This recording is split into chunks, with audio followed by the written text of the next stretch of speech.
want to introduce you guys to Paul. Paul joined the coaching program over a year ago. And I remember Paul, like, I think Paul is like the female version, is the male version of me, not the female, the male version, because he's a hustler. He gets out there, he takes action. He's like, no, I'm going to buy some storage facilities. And I like him. And also I teach people, find them, fund them, run them. And I feel like, Paul, you tell me if you're wrong, but I feel like you are the funding person. Do you do a lot of the fundraising is what you do? I have a partner that I've brought on. And what I found is, I have always started out and I've raised a lot of money for a lot of my residential deals myself. And so when I partnered up with my partner, of course, we have complementary skill sets. And so it turns out that both my partner and I do run, both are able to raise money, which is a really nice skill to have. But what I found is, from like a bank perspective, underwriting, stuff like that, my partner, he enjoys that, he prefers that. And then from a run it perspective, the operations, collecting the cash, doing some of the marketing, that process, my wife and I are more skilled at. My wife runs an Airbnb property management company. And so we're really more focused on the operations side. So it's great to have a partner that we have complementary skill sets. But both of us can do both things. It's just what he prefers to do and what I prefer to do. Good. I like it. Yeah.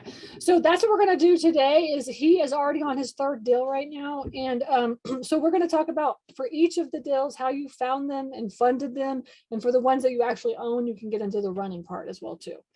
Sure. Okay. Absolutely. So we can start off with whichever one that you want to start off. I guess your first one, maybe. Tell everybody how you found your first deal. Yeah, so I don't have a slide for my first one. I didn't realize I was going to have a whole hour to talk. So we're going to do the best we can to stretch this out a little bit. The first deal that I found, I actually found it myself. So when I joined Storage Nerds in like November of 2020, and we got our first deal under contract in February. It fell through, and then we found this deal. And the way I found it is exactly as Stacy teaches, is just essentially driving for storage through Google Maps. And found the facility. We skip traced the owner because he held it in a trust, using the skip tracing company that Stacy recommended. And the first phone number on the skip trace was him, and he answered. And I pitched him the idea of buying a self-storage facility.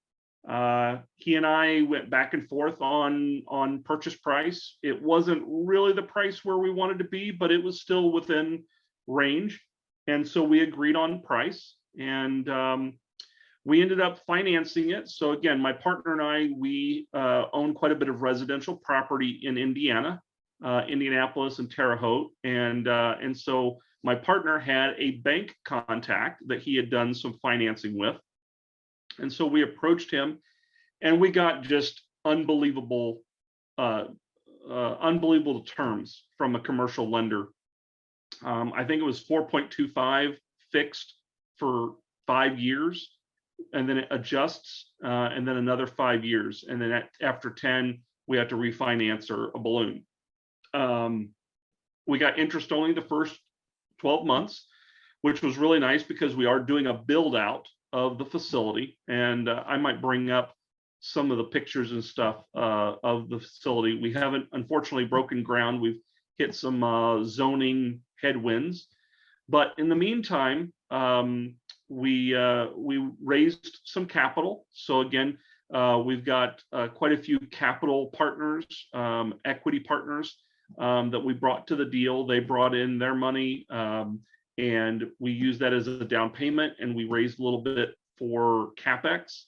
So, there was some damage to the storage building.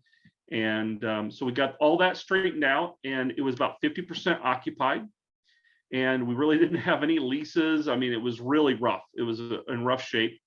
It does have a commercial office space 3,000 square foot of commercial office space that was rented out. And part of the deal of purchasing it was that that lease would be renewed. So we ended up renewing that lease, and it pays almost $3,000 a month. So the property cash flowed without the storage at all, which is really nice.